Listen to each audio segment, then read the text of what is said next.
Starting with our daily liturgy.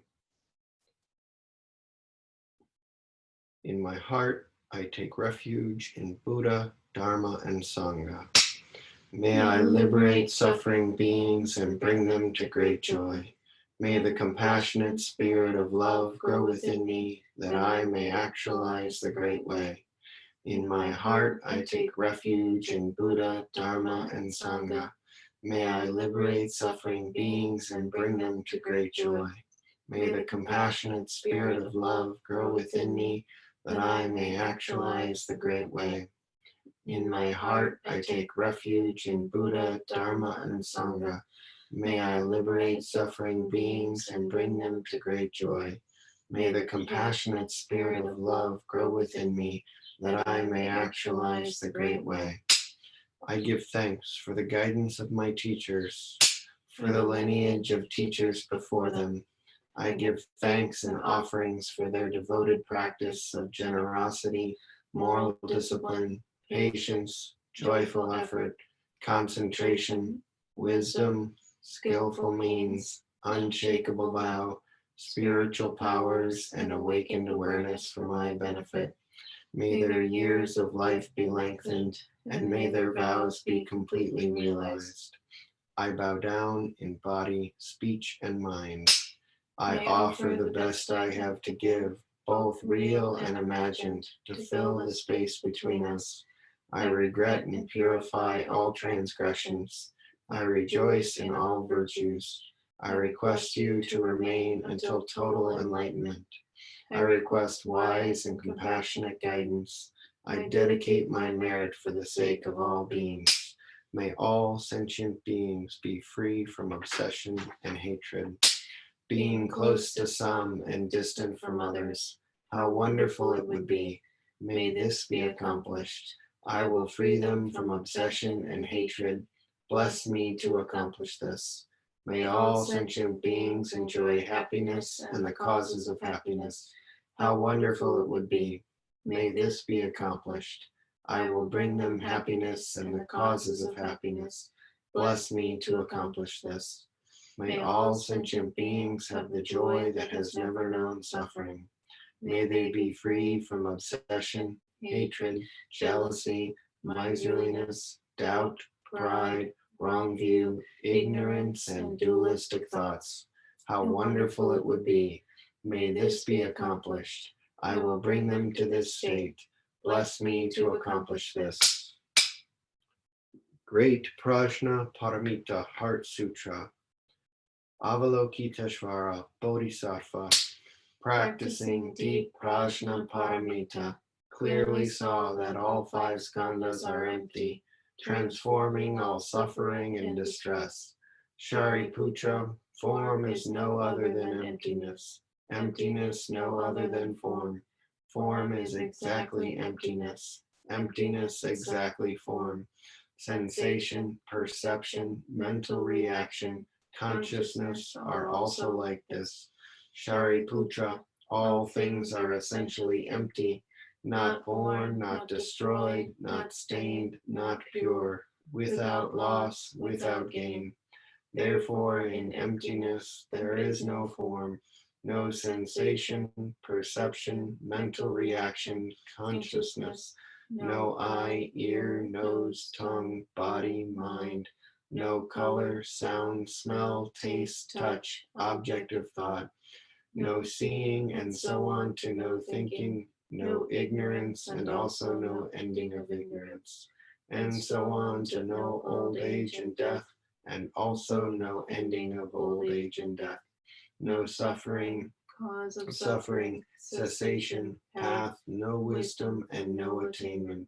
Since there is nothing to attain, the Bodhisattva lives by Prajna Paramita, with no hindrance in the mind, no hindrance and therefore no fear, far beyond delusive thinking, right here is nirvana. All Buddhas of past, present, and future live by Prajna Paramita, attaining Anuttara Samyak Sambodhi. Therefore know that Prajna Paramita is the great sacred mantra, the great vivid mantra, the unsurpassed mantra, the supreme mantra, which completely removes all suffering. This is truth, not mere formality. Therefore, set forth this paramita mantra. Set forth this mantra and proclaim Gate Gate Paragate Parsamgate Bodhisvaha. Gate Gate Paragate Parsamgate Bodhisvaha. Gate Gate Paragate Parsamgate Bodhisvaha. Infinite realms of light and dark convey the Buddha mind. All that is and we ourselves come forth in perfect harmony. We offer this sincere and devoted practice for the many beings of the 6 worlds, and dedicated in grateful thanks to the strength and sound practice of the great Heartland Sangha and its teachers. May our virtuous actions be clear from all interferences, and may our vows be fully realized.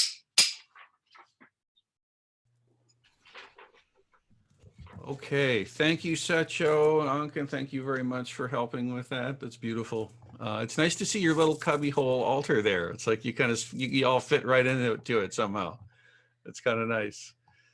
Yeah, and wow, let's see, we got lots of friends here. It's wonderful to see everybody joining in. It's so heartwarming to see your face, you know. Another moment we'll be able to give each other hugs again, but for now, we'll take advantage of this. So this is a workshop. This is a workshop that I expect that the teachings will be available to the public at some point.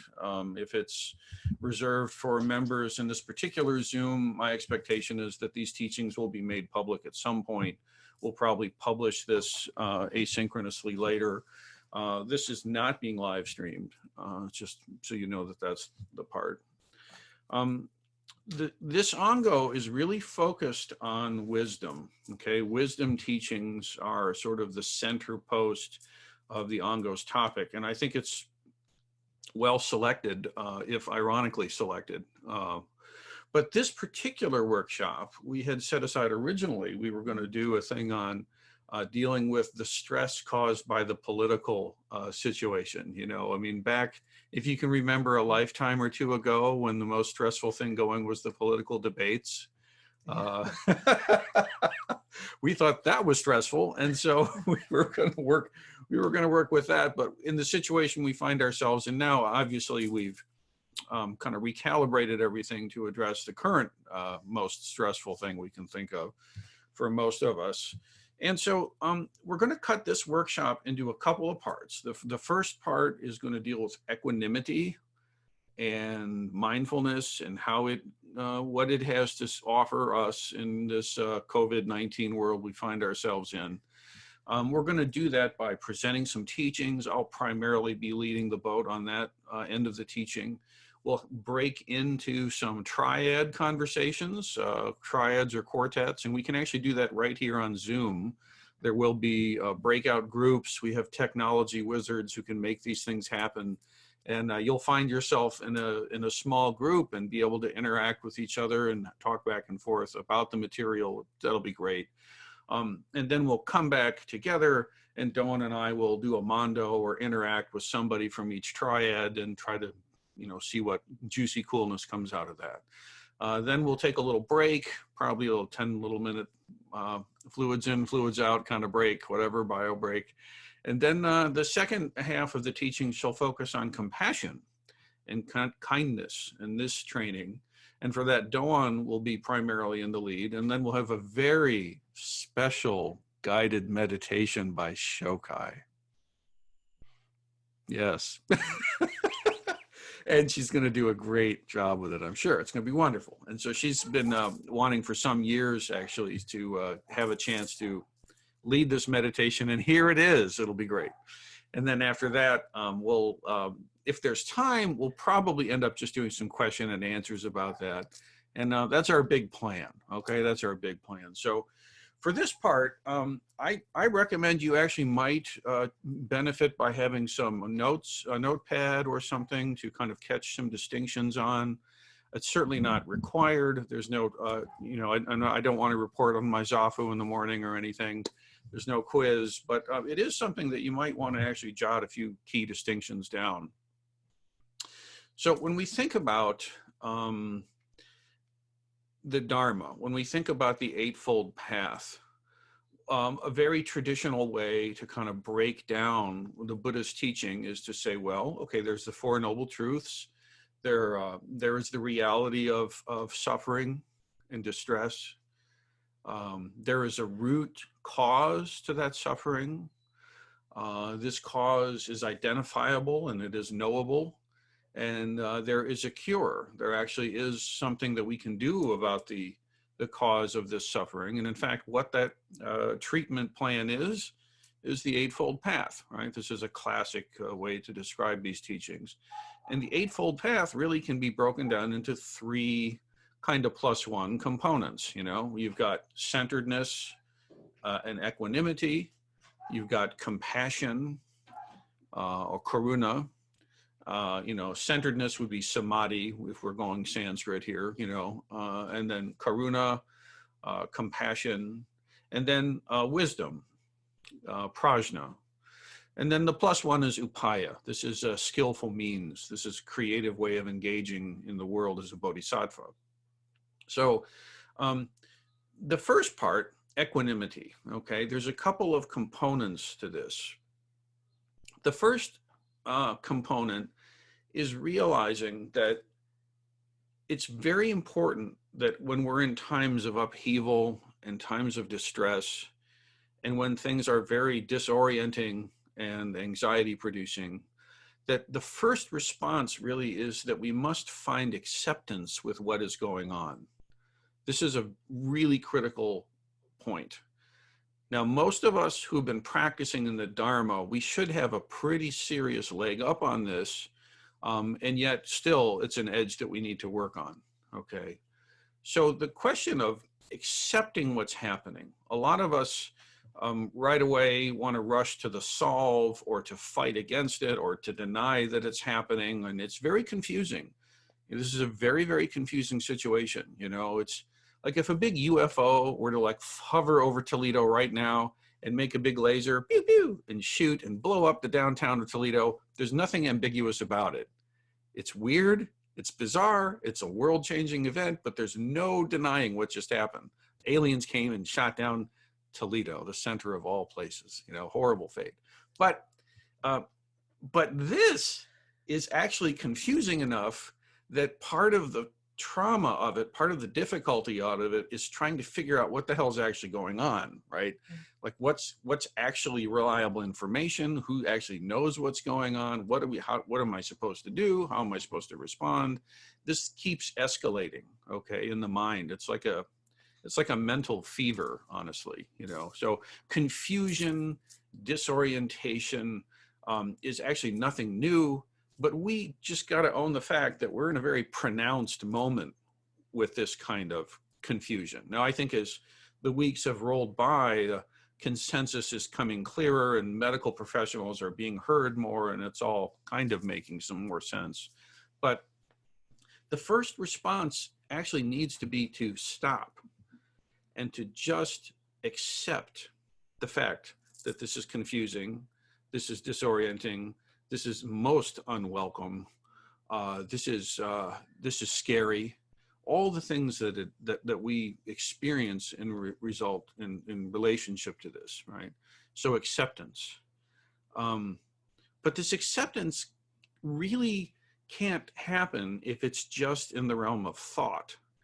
If we just try to think accepting thoughts about this situation, it only goes so far, and frankly, it's not that far. It only goes so deep, and it's not that deep.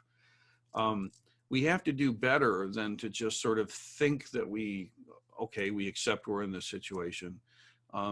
We actually have to embody this radical acceptance, and this is what Zazen does.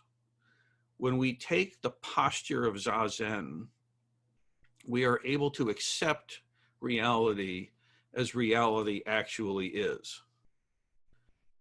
Okay, when we take the posture of Zazen, we are better able to accept reality as reality actually is.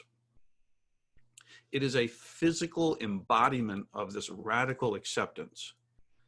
Now, those of us that are lucky enough to have encountered the Dharma and the teachings and the practice, already have some experience with this radical acceptance of the moment. And it should be the case that when we sit in Zazen, even in the midst of the most confusing situation, the most stressful situation, that in this physical embodiment, we're able to actually be still and to stop restlessness and scurrying around and fighting against it and being sad about it and all the different emotions and all the different responses, and simply physically accept what is so.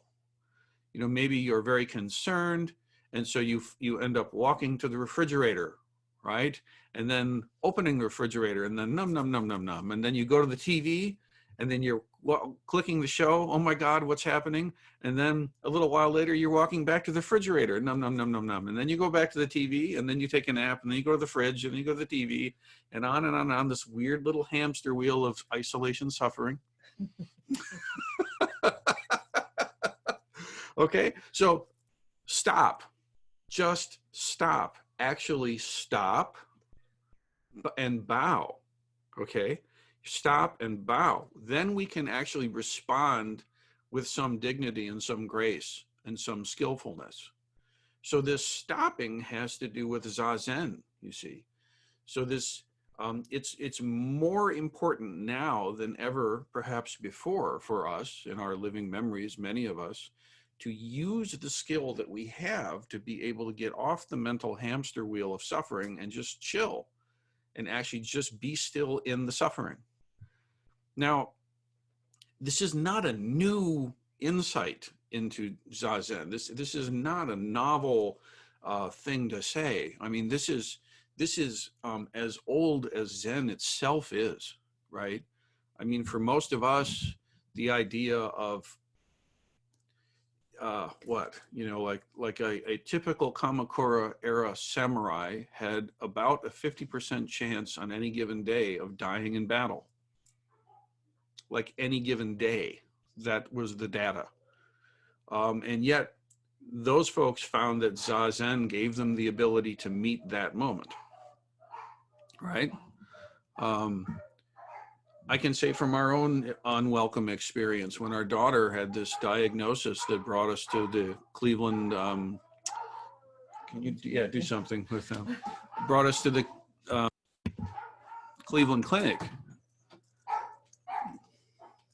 Our pugs are still here and well, as you can tell. But you know, we found ourselves in the pediatric oncology ward, a very unwelcome place. I mean, not place we wanted to be, and yet our ability to be still and to be in Zazen, even in that environment, allowed us to be able to actually be there, you see. And this is the irony. In order to really be there and be in the situation and to be able to meet it well and skillfully, we need to be able to be still. We need to be able to embody stillness to be able to skillfully embody action, you see. So this crisis probably will pass, like every other crisis that ever has happened. They also have come and gone. Odds are very good this one will be the same as everything else. I'm not saying it'll be easy, far from it, but there will come a time when this is done. And I hope for us that we don't just sort of like forget about it and move on as quickly as possible back to the old hamster wheel, you know. Use this time to really let your Zazen nourish you. And you do that by very simply trusting the stillness, see. So in the posture of Zazen itself, in the ritual of having the altar and lighting the incense and doing all the things that we do, we empower ourselves to be still and to radically accept what is happening. Not so that we just kind of give up and become a victim, but so that when we get up off the cushion, we're able to act in a way that actually is useful and skillful, rather than just acting out of our uncritically examined reflexes, you see. Now, to be sure, the reflexes will reassert, the panic will reemerge, old habits, karmic force will probably reassert itself, And yet Zazen is always there to help us bring the compass back to north, okay? So the first point with equanimity is to realize that the samadhi, or the concentrated states of Zazen, are not an escape from anything. They're not hiding from anything. They're not copping out from anything. It's probably, in fact, I'll say it's the single most important thing we can do to enable ourselves then to be able to actually act skillfully in this world. Okay, so being able to stop, being able to bow is necessary to being able to skillfully respond. So the first part of equanimity is this stillness. And this is primary. It's absolutely essential. You must give yourself the gift of stillness and presence in this particular way of Zazen. Now, the next part of equanimity is what you could call active equanimity, okay? Still equanimity is just, okay, we'll say Zazen. Then we have working or functioning samadhi, functioning equanimity. Now here, we find a category of practice that has to do with mindfulness in action, okay? So now we move from the stop and the bow part into the response part, but equanimity is still there within the responding.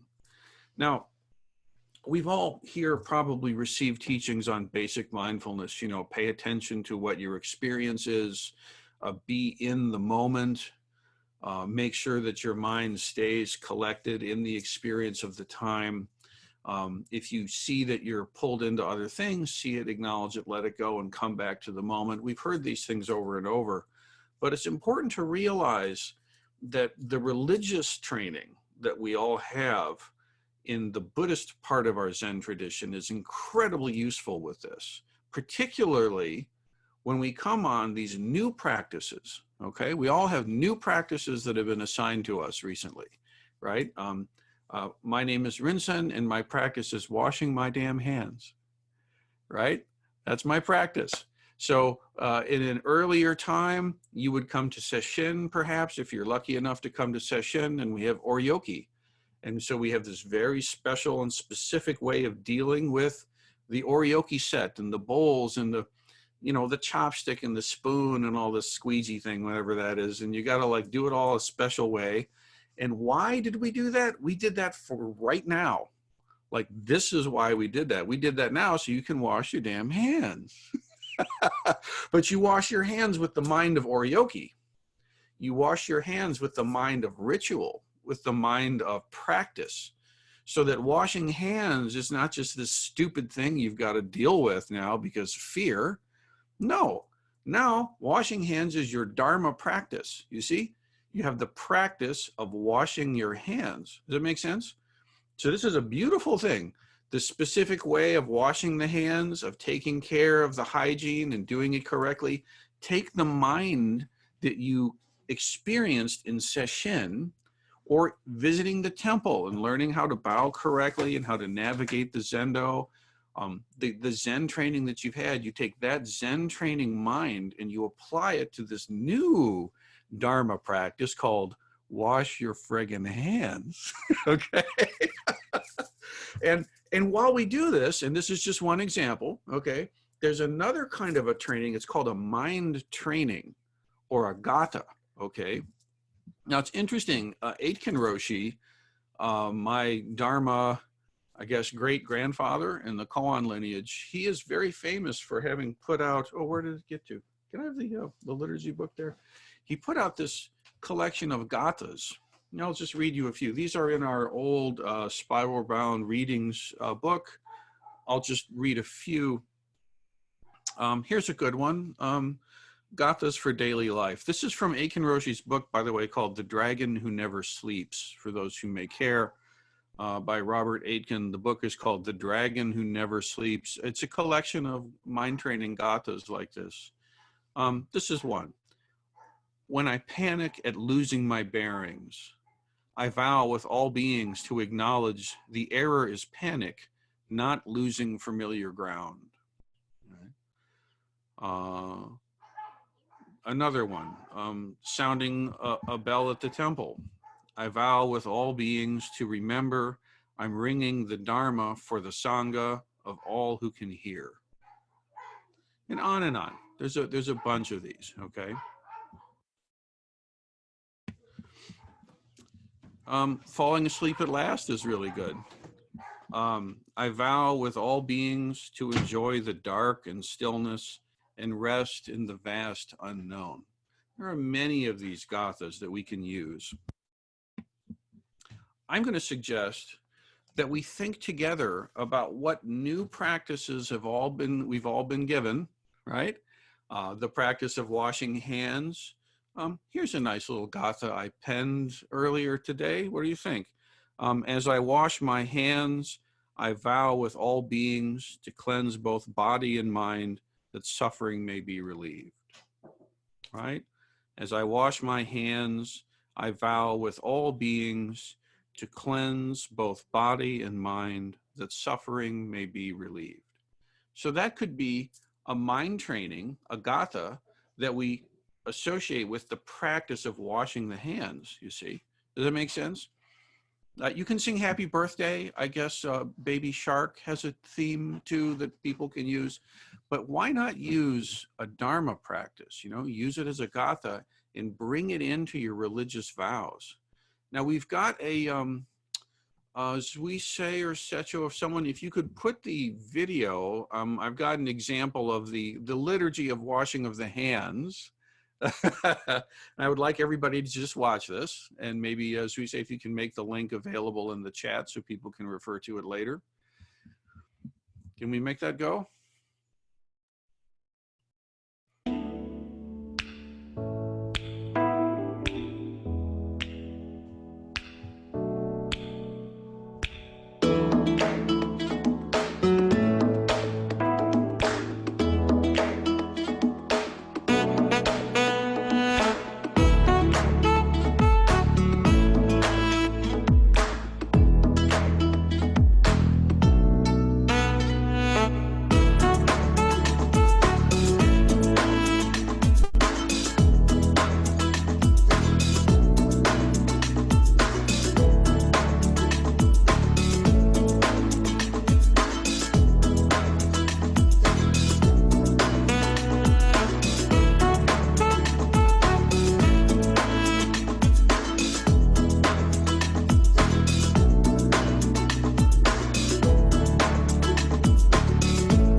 All right.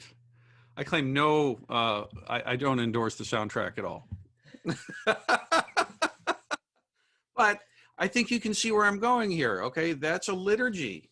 Okay, that's a ritual, right? So you go to the fountain and you don't just, oh God, I got to do this shit. Oh my God, get it over with. No, it's actually a Dharma practice now. You've formally been assigned it by a Zen master.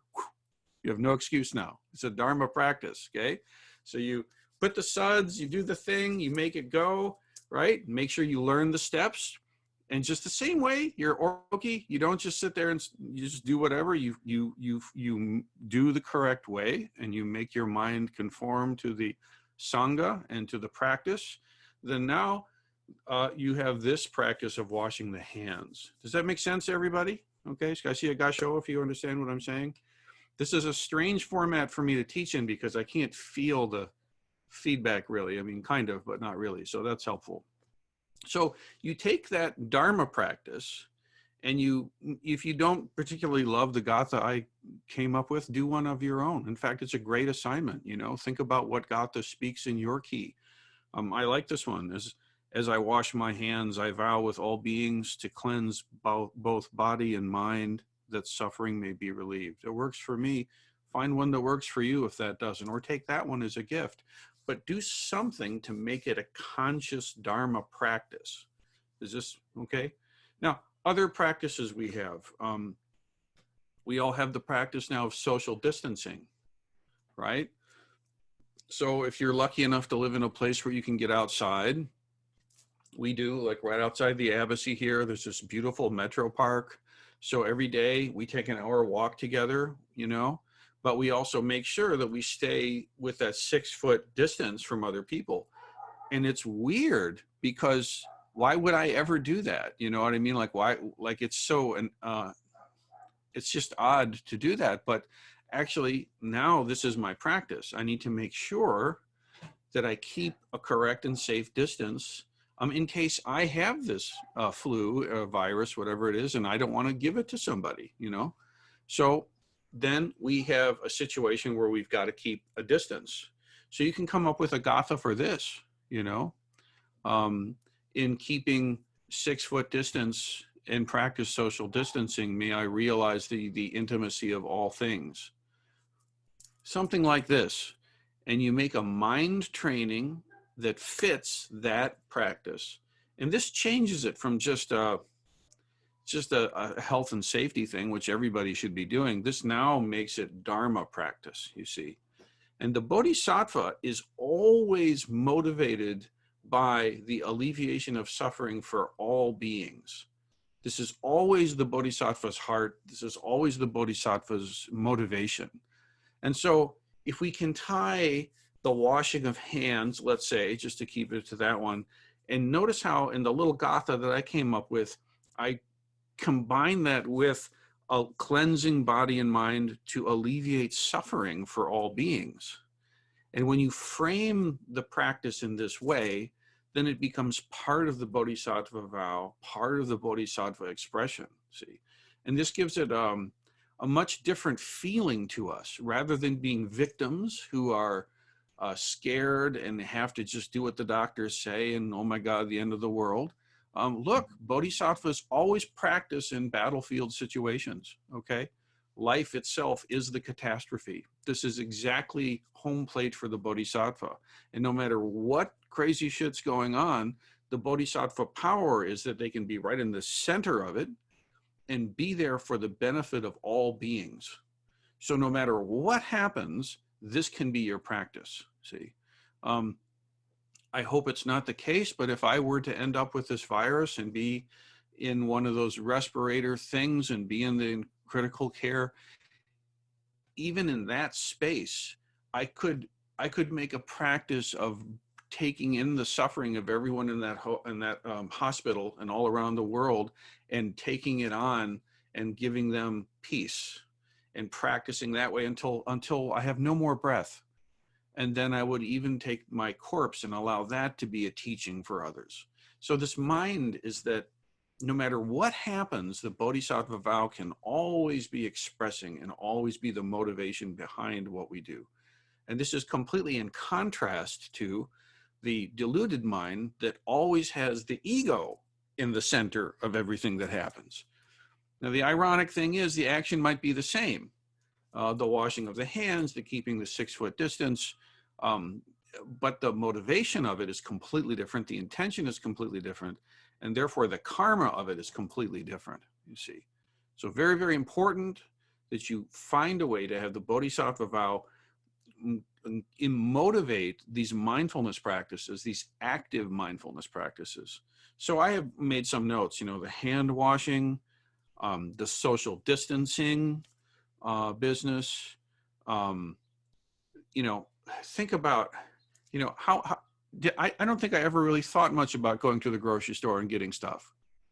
Why would I even have to think about that? I live in America. It's not a strange thing to go to the grocery store. I'm grateful for that. But now it's like, okay, what is this going to be like? Oh my gosh, you know what I'm saying? We go and there, what are we going to find? It's a little scary now. It's at least different, right? So some kind of gatha for on entering the grocery store.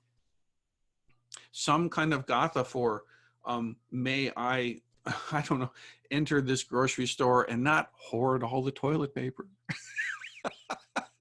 You know, may I shop responsibly for all beings? You know, we're all in this thing together here, you know?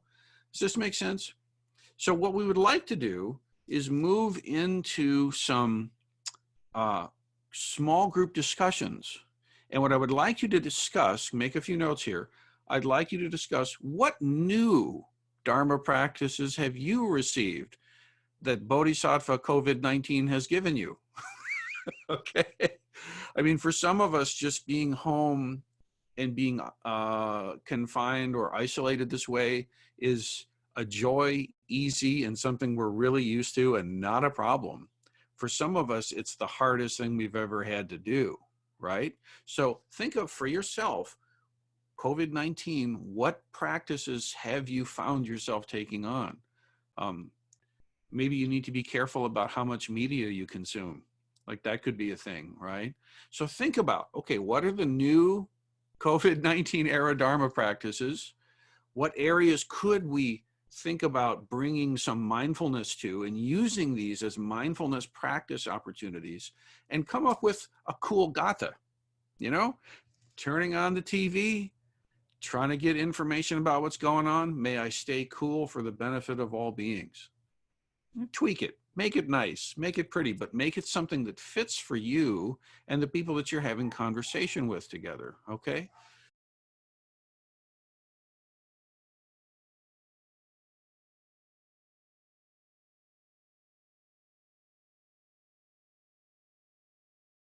Ta-da! Ah, the return. Well, everybody's coming back. This is so cool. It's like in Star Wars when all the ships come in. Ah, the Rebel Alliance. The Rebel Alliance is pulling out of hyperspace. This is very cool. Yeah.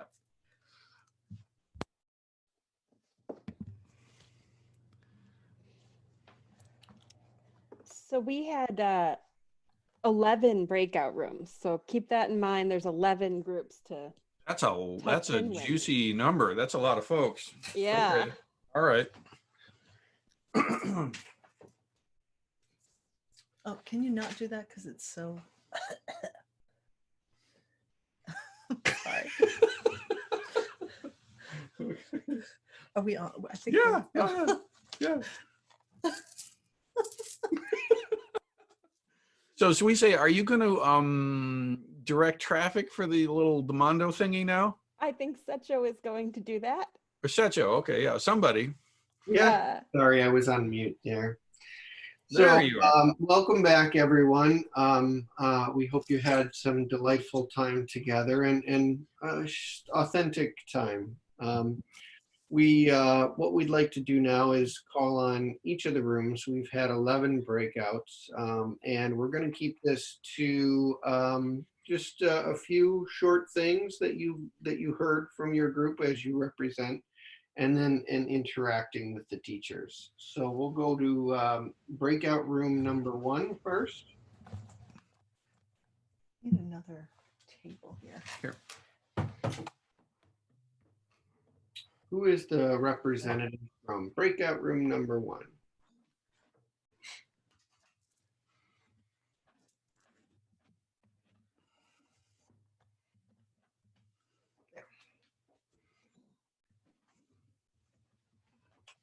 As we say, you are muted. I think we're going to need them to raise their hand. Ah, there we go. So if you go to the participants screen, you should see a way in your Zoom controls to open up participants and raise your hand. And then we'll see. And in this case, though, we've also got a message that Gyoshiki is the representative. So we will unmute Gyoshiki. Unmuted. Unmuting in progress. Unmuting not working. Oh, no. Okay, I think we've got it. Okay. Hi, I can only see 4 people, but I know there's more, and because Rinsen's on the big screen, but just wanted to quickly say I'm a new member as of last month from Central Oregon, and I've been listening to your podcast for over 15 years or however long they've been. So I'm not a stranger. You're not a stranger to me, but I'm a stranger to most of you. Wow. Wow. Welcome. Thank you. So Keishan asked me to be the speaker. So our group, having never been to one of your deals, but some people said they were doing fine with being solitary and learning to be with what is and not planning ahead. Some were having a little more difficulty and trying not to get down on themselves for being that way. I was inspired to write gathas, and I hope someone's collected some of your words on the gathas.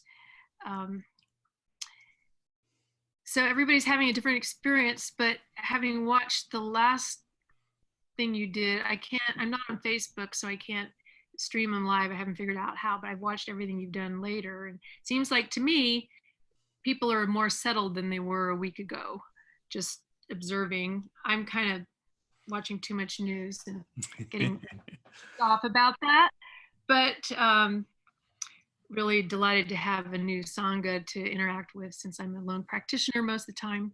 I'm San Francisco Zen Center lineage. Ed Brown is my teacher, first teacher. I really liked this meeting thing and having the minute of Zazen in between. I thought that was really good for just to hear what everybody said, think what they said. That was really nice. And then I felt like Harry Potter kind of disapparating. It was kind of fun. How else can I speak for the group? It was nice to hear what people are going through and to be heard. Yeah, well, so I mean, a few threads I can pull there, right? Thank you. So it is really important that we do everything we can to try to stay connected and to be in conversation with each other. I don't know if anybody else's experiences this, but my screen time has just gone through the roof. I mean, I am literally, it feels like I'm staring at a screen my whole life now, and it's not cool, but also in some ways it's necessary now to be able to reach out and connect. So how do we make the balance with that? It's important, to figure out. And another one of these balances, as I heard in your comments, is, the being in the moment and accepting what is so does not conflict at all with planning ahead and making moves that are skillful, right? So it's not like an either or, either I'm in the moment or I'm figuring out what I should be shopping for over the next 2 weeks. Those two can work perfectly fine together. In fact, the more we practice being in the moment and letting go and just trusting, then when it comes time to really plan and think about what are we going to be doing, it's actually easier and more effective to do that. So I'm glad you got a chance to interact. It's lovely to be able to hear your voice live again. And let's hear maybe some reflections from the next group. So we're going to go to the representative from breakout group number 2. Please raise your hand and I will unmute you there. Let's see here. It looks like, oh, there we go, Jigen. And you are unmuted, Jigen. Thank you. We couldn't remember if we were group 2 or group 3. So if I'm jumping in for group 2, maybe we just trade places. So we didn't quite, our group had a lot of really good conversation and connecting time. And we talked about the new practices. We didn't quite get to which gathas we would recommend. So the items that we are noticing that are new for us right now are remembering to cover our cough. Yes. Oh, that's a great one. That's right. Another one is caretaking practice when certain members of our family are taking this seriously and other members of our family might not. And we have an elderly family member that we as a group need to be taking care of. Yeah. Okay. Another one is having a fluid morning routine and not having quite as much structure or set times when things are supposed to happen. Another one is experiencing social anxiety. If you have a place that you do have to go to right now, being really fearful of getting sick. Yeah. And finally, someone shared anger at the government right now and how to wield that mindfully and in a productive way. Yeah. Yeah, we're going to be talking a little bit more of that about dealing with that anger at the government in the compassion piece, Hmm. particularly. 'Cause Yeah. it's, yeah. You know what I think would be nice, you know, maybe we could start a Sangha Google Doc, and like have categories of these practices, you know, like covering the cough and the sneeze practice, the washing the hands practice, the new environment of grocery shopping practice. And as people come up with cool gathas, we can add them there. So maybe the Sangha can contribute and we can kind of see each other's thoughts about what some good verses might be. There's a lot of good high watt bulbs in the community. I'd like to hear what they have to say about it. Yeah, that's great. Thank you. It is strange to go into a store and just have anxiety about being around people. I mean, it really is. But now, you know, I'm not saying anxiety is the practice, but being aware of the distance, there's a healthy way to do that, and we need to take it up for the benefit of all beings. Actually, I heard Governor Cuomo say something that was like, I was like, oh, he must be practicing the Dharma. He said, now we are physically distant, but spiritually close. Mm. Isn't that lovely? Mhm. Physically distant and spiritually close. Yeah, and actually, he was a little bit Zen because then he said, "I don't know what that means." Yeah. I'm like, good, very good. Okay, so thank you, Jigen, and happy birthday to you. Happy Oh. birthday to you. Happy birthday, dear Jigen. Coach was washing his hands. Happy birthday to That's a good you. one. Nice. All right, let's hear from the next group. Eli, group 3. Yeah. So wrote some stuff down. Our group was definitely concerned that we should be doing more, like feeling like we should be doing more to help the situation. And also like how we've been trying to consume media in a more responsible manner. Like I mentioned that I have to take my phone and like not even just put it someplace else in the apartment, shut it off, Mm-hmm. place else in the apartment for like an hour or two, and then like later go back, turn it back on, check, respond to everybody, do whatever, shut it back off, and like go about it like that. Otherwise I will just sit and stare at my phone for hours on end. Yeah. Yeah, I get it. I mean, I think that's something like that seems skillful to me because at once the phone is your source of connection with others and the source of anxiety and stress from media and posts and stuff. So it's this really strange, I mean, it's actually perfectly designed to hook us because you get the endorphins from connecting and you get the fear response from the media, and it's just like, it's intense. So actually, I think having some, you know, you might go so far. I mean, someone might find it useful to actually make a ritual, like time to engage with the phone and time to put the damn phone down. You know, like have a special little box on the altar that's for the phone. You know, and it's like it's there. You honor your friends and your connection and your need to keep up with the latest tweet from whoever you follow or whatever. But now, for the sake of all beings, I put this shit down, boom, you know, and put it on the altar, close the box, and then actually, you know, feel the pull of the beard wanting to go over there and check the phone again, and just don't, you know, learn how to, you know, oryoki means just the right amount, right? So what is the practice of oryoki with your phone? What does oryoki have to teach us about the media and the news? Because there is a right amount. It's not just fast from it and never have it and become a Luddite. I'm really grateful for the internet right now. We're able to do this. I'm able to video chat with my mom and at least give her a virtual kiss. You know, I mean, I'm grateful for it. I want to know what medical professionals have to say, but also it plays on my fear response, and it would have me just trade my life over to the stream of concern. Yeah, and we also talked about like one of our members teaches guitar lessons, and them wanting to reach out and like provide a sense of normalcy and stability to their students, and just it's like, so we actually did come up with a mantra, sort of, dedicating the merit of our practice, dedicating the merit or practice, basically responsible virtual interpersonal connection for the sake of all beings. I wrote it down very weird, but that's, yeah. Well, I think there's something in there that it's trying to tease out, and I think we should continue working on that. You know, I'm really liking this idea of some kind of a Sangha-wide Google Doc that everybody can edit and add to. I think we might come up with a really cool thing for each other there. Beautiful. Thank you. Excellent. Next. Thank you. Go ahead, Roshi. Okay. Next up, Lisette and Jussie, unmuted. So I'll be the one detailing this.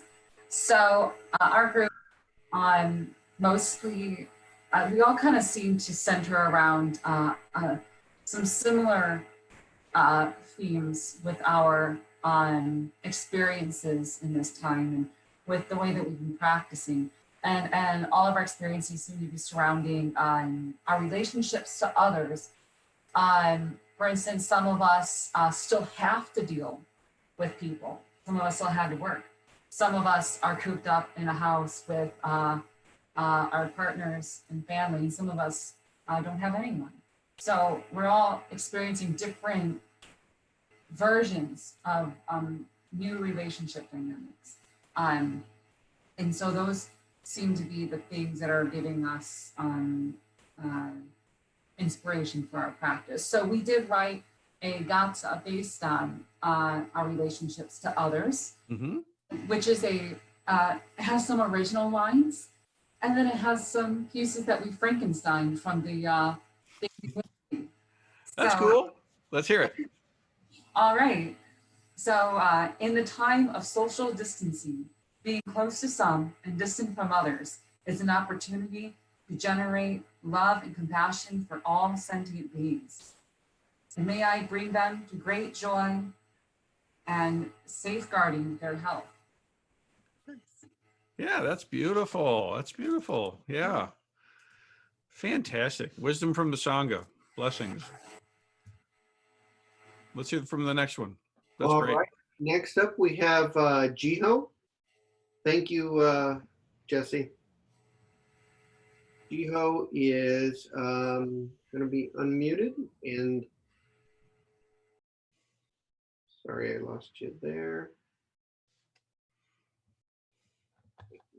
There we go. All right, sorry. Jiho, you are unmuted. Hello.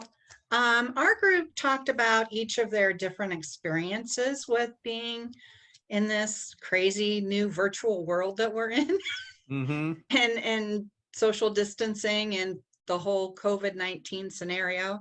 And the first one we talked about was how our relationships are different, especially with parenting and taking care of the elderly, and how there's just this loss of control now, and how it forces you to become a better person, a better parent. And they had this really beautiful saying that they would say to themselves when they were dealing with their loved ones. It's, may you be May your hearts be at ease. May you be well. May you be safe, and may you be loved.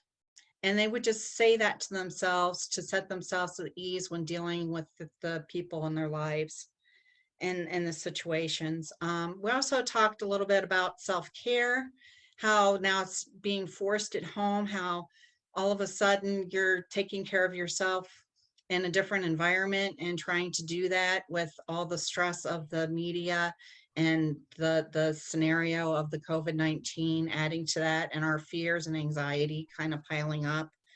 And the other one was dealing with a different work situation. And the work situation kind of led to where there was a lot more connectedness with different meetings that were being held. And I love that they had a guided meditation at work that was part of their practice. And I loved what they said about how they brought their practice into their work situations and their life during this time. Using all ingredients of life to practice the Dharma, touching the Dharma and having it touch me. And I just love that. And we just kind of talked in summary about how the routine of our lives is now different, but very similar. And that it's brought us to this place where our practice is deeper and we're more connected to each other. And we've really been helped by all the concrete examples that we've been getting through these workshops. The home retreat and the home practice and the hand washing and social distancing, and just these concepts are really vital to helping us get through this time. I have spoken. Beautiful. Thank you, Jiho. That's really wonderful. I mean, it is we have a new confrontation with how little in control we are, but actually we've always been rather out of control, right? It's actually not new. It's just we have a stronger dose of unavoidability with it. You know, like now suddenly it's really obvious that I am of the nature to have ill health, and there's no way to escape having ill health. Like that's right up front now. It's not just a cute throwaway line at the beginning of service, right? So I think it's important for us all to honor the fact that our experience with the Dharma puts us in precisely the ideal place, because we've been used to dealing with uncertainty. We live within the mystery. We are able to trust in not knowing. I mean, if there's one central teaching in Zen, it's don't know, right? And so what a perfect teaching for this moment. You know, I don't know. Where is this going to go? I have no fucking idea where this is going to. I listen to medical experts that I feel have insight, and the best among them say that they don't know either. They have some things they can say with some degree of certainty, and I trust that. You know, I trust the not knowing. So rather than try to scramble to get control again, or rather scramble to put the facade of control back up intact, let it go. Just completely let it go. It wasn't there anyway. Now it's just obvious. So how do we be centered and present in the midst of not knowing, in the midst of not having it all figured out, right? Beautiful practice for everybody. I really do hope that this will be a catalyst to a great awakening for our culture. I feel that this is possible. But those of us who have the privilege of having encountered the Dharma before this hit, we need to do a really good job with our practice right now. Very important.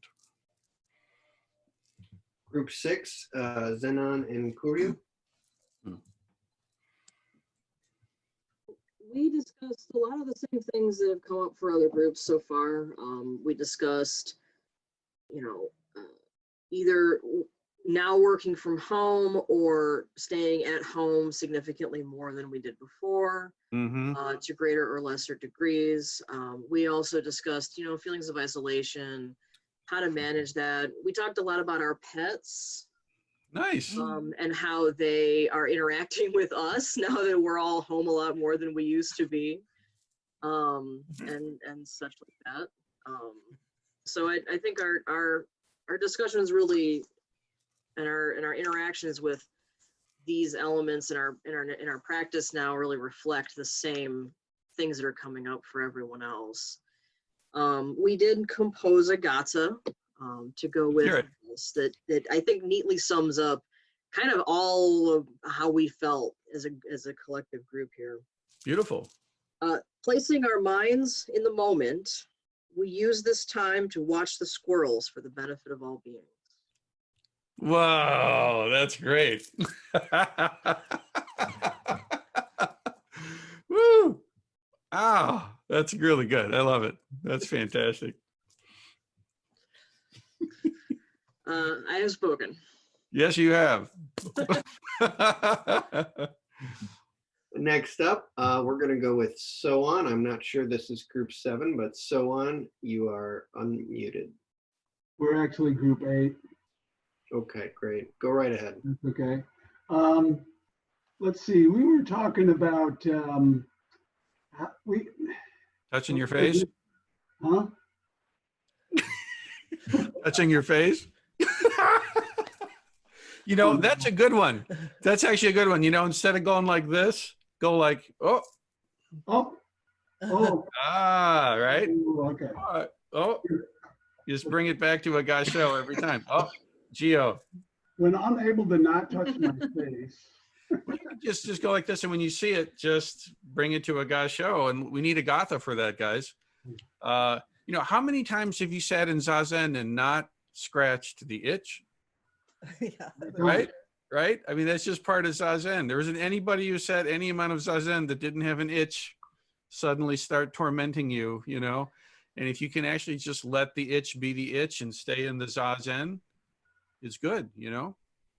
I mean, how horrifying to watch someone up there, a public health official, say, it's very important that you don't touch your face when you're practicing. You know, we all know this is important.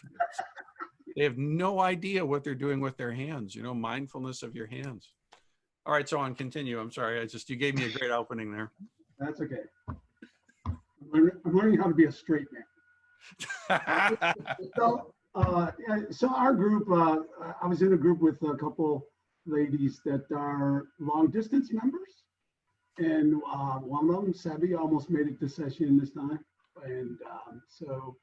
And another one lives sort of near us on an island. And she's a new member, and once the house became the temple. So we were talking about how to connect with others, and like when we're stuck at home doing social distancing, how do you connect? And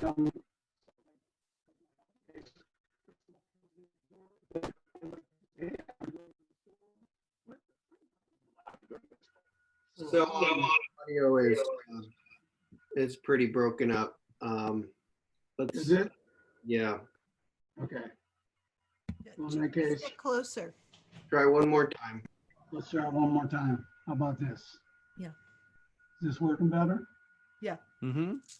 Okay. Well, I'll just conclude with our gatha. We actually did write a gatha, and our gatha is: when unable to connect with others directly, for the sake of all beings, I vow to reach out through other means. I've spoken. That's beautiful. You know, and the other side of this is that, you know, one side, we are necessarily in social distance from each other, right? Physical distance from each other. But the other side of this is that we are inseparably one. We're so much one that there is not two, and there's no way to be separate. It's not possible at all, right? So honoring the reality of non-separation, I practice social distancing. You know, honoring the reality of no separation, of non-separation. I take up the practice of social distancing, that suffering may be relieved, something like this. Because see, spiritually, we have the other side of the coin, right? We understand no self, and my no self, and Do'on's no self, and your no self is the same exact no self. Absolutely the same. There's no way to be separate or disconnected. That's also true. Thank you, Soan. Next up is Fuzen. Fuzen, you are unmuted. Can you hear me? Yes. Yes. Okay. So my group was pretty surprised at the places that we could find ritual. We did our shares, and then we went back and realized we skipped over all the important places. So Sister Suzette spends a lot of time in her den doing a lot of work with people, and I was like, man, you already have that space set up and totally ritualized. This is a great place for a gatha. She's like, oh, I didn't even think about that. And another person had a garden, like they garden and work for the metro parks. Yeah. And like, man, what another great place for a gatha. And then last but not least, this kind of realization of usually when we do gathas, it's like, oh, there's a Zen master, he's going to give a talk, let's set up the space and do a gatha. But it's like, what about my life? Like, I'm about to feed myself.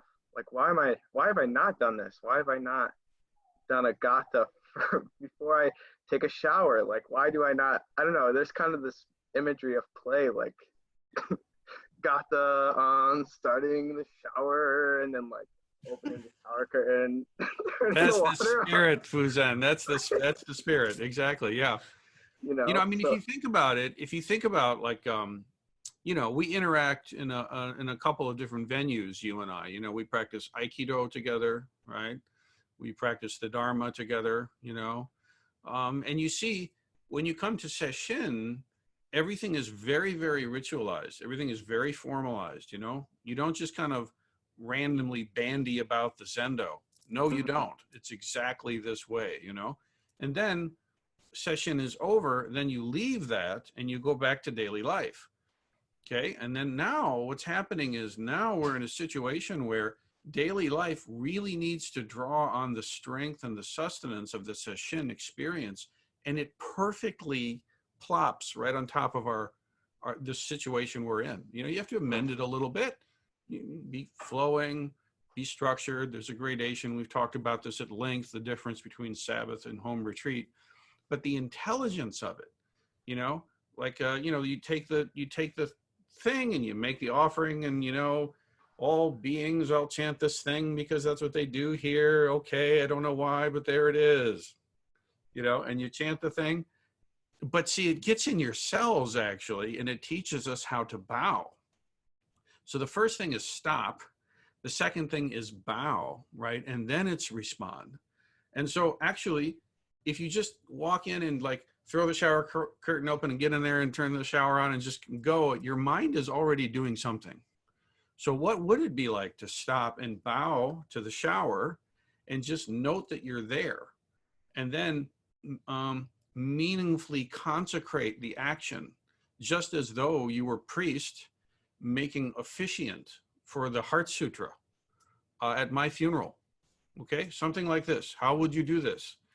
So you have that sacred mind, that intense mind, and you bring that to everyday life, see? Now, I'm not saying that for the rest of life, one always recites Gatra before doing everything. You could make a really funny Saturday Night Live parody over that, Gata before taking a step, Gata before taking a step, Gata before taking a step. I mean, you would go crazy, right? So eventually, enough with that, just go ahead and take the shower. But you do it with the mind of sacredness. So these gatas are training wheels, basically, and any moment of life is a sacred moment. Every moment of life is an encounter with absolute reality, therefore worthy of complete veneration, right? So use it, take this time that we're all sort of like is thrust upon us and use it as training, use it as deep Dharma practice, so that when it goes away, we can take the spiritual growth from this into the renewed world, not just gut it out, eat as much ice cream as possible, and then finally emerge and go about your business.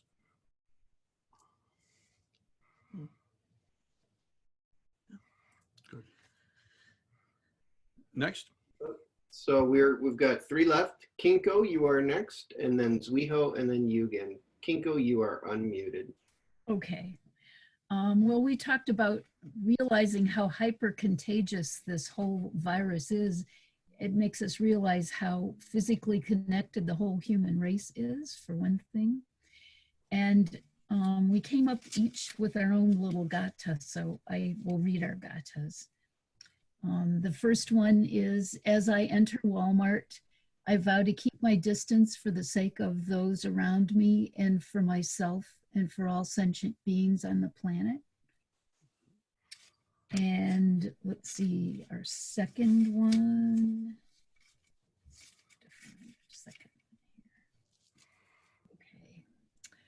Okay. I will wake with purpose to care for myself wisely, so that I may care for all others suffering around me. And then the third one was, As I find my time freed from imposed structure, I vow to use my time to bring more internal order to my life for the sake of nurturing my relationships with all of those I meet. Beautiful.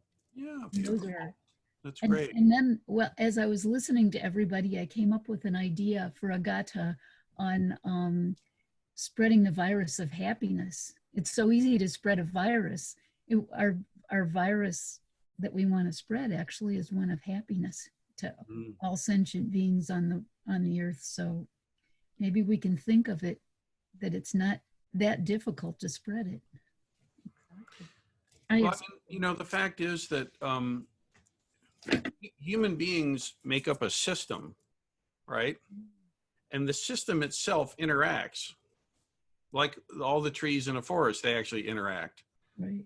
And so, you know, we think of it as a meme, or we talk about it as a meme, but ideas spread. So for example, the idea that, oh, this only affects really old people with asthma and comorbidities, and young people are immune to it, that's a virus or a meme. It's a thought form, and that travels around and spreads, see? Just the same way that actually practicing social distancing and washing hands is the right move here. That's a meme that can spread around, right? So ideas and thoughts catch, for better and worse, right? So Buddha, if you think about it, pushed this Dharma. He discovered the Dharma and began sharing it.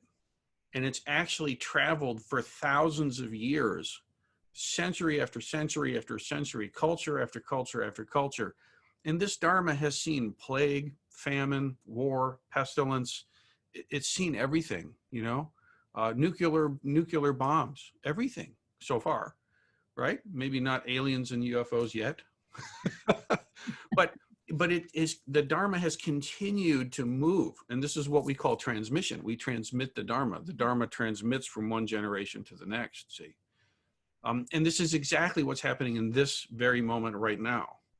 Right now, we are all encountering the Dharma as the lineage has brought it to us, and we're digesting it and integrating it and sharing it.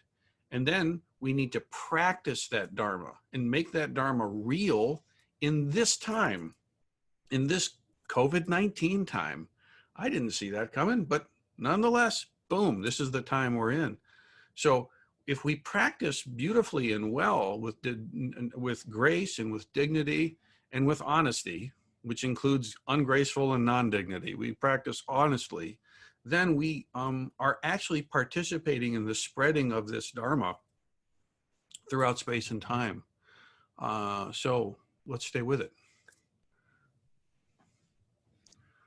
Weho, you are sharing, you are unmuted. Excellent. Hello, everyone. We had a great group discussion. A lot of the things that have already been discussed came up for us too, but a couple of things that stood out. Kelly is dealing with a chronic illness, so all of these things that we are struggling to learn has been her practice for a long time. And for her, cleaning is a vital practice, you know, those high touch areas and making sure that we follow up. Which I thought was an interesting point. And for her, the schedule and the structure of cleaning has always been really important. And so having her family home and sort of interrupting that has been a bit of a struggle. So what we're used to doing is being interrupted by the closeness of people that may not have always been there constantly before. So I thought that was interesting. And Eric talked about, and Rinsen, you might also have this, the difficulty of online instruction with students. And when you have that broken connection, when you're used to being there physically and you can interpret stuff and sort of sense things and just your presence can be more comforting, the frustration of distance, especially for young people or trying to help young people, can be very difficult. We also noted that virtual space actually forces us to communicate more. So like when we're in the temple and we're all sitting, we can sit there quietly, but when we're here virtually, it just forces us to pay more attention and to do more to communicate. And one last thing, I was sort of thinking about this, that for a lot of young people who are very in the moment and have trouble foreseeing a different time and being through this and how are we going to get through it, they get really stuck. So it's almost like they're in the moment in maybe a negative way and unable to get past it. Mm-hmm. So I don't know if that makes any sense, but so that's kind of what we came up with, that it's different. Yeah. Well, I mean, one thing about that is that those of us who are not 19, who have passed that marker, you know, we can provide some assurance, you know. I mean, you know, the fact is none of us in living memory can hearken back to the 1918 Spanish flu. I don't think any of us are still around from that time. But, you know, we saw the stock market crash in '87. We saw the 9/11. We saw the recession. We saw the dot-com bust. We saw the space shuttle blow up. I mean, some people saw Kennedy be assassinated. The shit has gone down, okay? And you know what? Things actually will continue, you know? And so I think it's incumbent upon us that are elder, that are not quite as young as that, to contribute some sense of, look, you know, you're tougher than you think. You know, I think a wide lens on history at this moment is particularly useful. You know, if you really tune into how much has gone underneath the belt of the Homo sapien, how much water has gone under the bridge. For 150,000 years have we withstood all manner of crap, you know, and on scale, this is inconvenient. And some of us it'll be severe, some of us it'll be critical, some of us it'll be fatal. But on the grand scale, we're going to make it through this thing, see, by all accounts, you know. So I think it's important for us, you know, those of us that are not 19, you know, I'm of the last generation, I think, to grow up without internet. I mean, the internet was not a thing all the way through high school. It was somewhere in my college, undergrad, graduate years that the internet actually happened. Computers were not a requirement at all when I entered grad school. You know what I mean? So technology and I always have a fitful relationship. You know, we're kind of getting used to each other a little bit, but it's never going to be like somebody who grew up with it, for better and for worse, you know. So the struggle with internet and technology, it's real. I feel it, you know. It's very, this kind of teaching for me personally is very draining compared to when we're in person, because when we're in person, I can look at your eyes, and when my eyes are in the same room as yours, I get information that I kind of don't get here, you know. There's not the exchange. It's approximal, but there's not the energetic exchange, and so it's much more depleting for me. And so one thing I'm having to do is I'm just having to be honest about what my capacity actually is in this situation, you know. It's more draining, you know. Being in the room doing a guitar lesson is like one thing, and trying to do a guitar lesson through screens is exhausting. It can happen maybe, but boy, that's tough. So our best answer is to say we don't have all the answers, and to stick with working with it and notice what actually is honest, what actually is so, what actually is true. And then those of us who've been around a while, you know, I find it particularly encouraging to tell some of the younger folks about weirdnesses that have come and gone. I mean, you know, my parents lived under the threat of nuclear annihilation in the Cold War. Like, that was a real thing. Like, they spent years in grade school learning how to hide under the desk because the Reds were going to nuke us. It's easy for us to just dismiss that and forget it. That was a real thing. You know what I'm saying? Can you imagine that? So we don't have that worry. Now we've got this one. And when this one goes away, don't worry, another one will come. But you'll always have a chance for Dharma practice, you see. So whatever the ingredients of the life are at this given moment, use it and use it well. It just happens to be this one right now. Thank you. All right, Eugen, I think this is the last group, and if we miss somebody, you'll just have to message me. what was sort of interesting for us is that for all three of the people in our group, the places that mindfulness practice seems to be coming up for us in a very useful and grounding way are not sort of the newer practices that we've been forced to take on, the hand washing, the social distancing, but the things that we normally do anyways that are now much more grounded in mindfulness for us. So Anken talked about doing a gatha over morning coffee and when she takes her instrument out of her case to play it.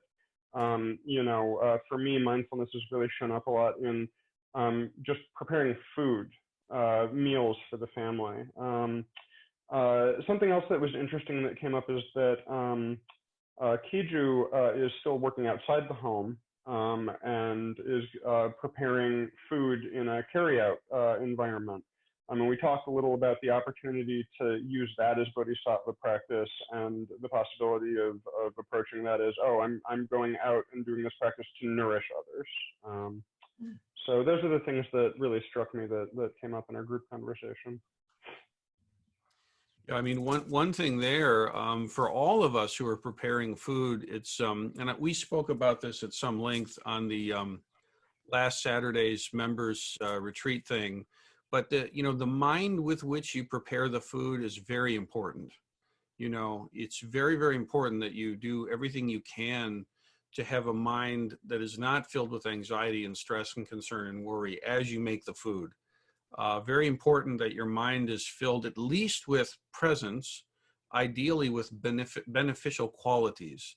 If you can have the mind have quality of compassion and kindness and goodwill and blessing, and if you bless the food as you prepare it, actually the magic is that is a more nourishing experience for the person, whether they know it's happening or not.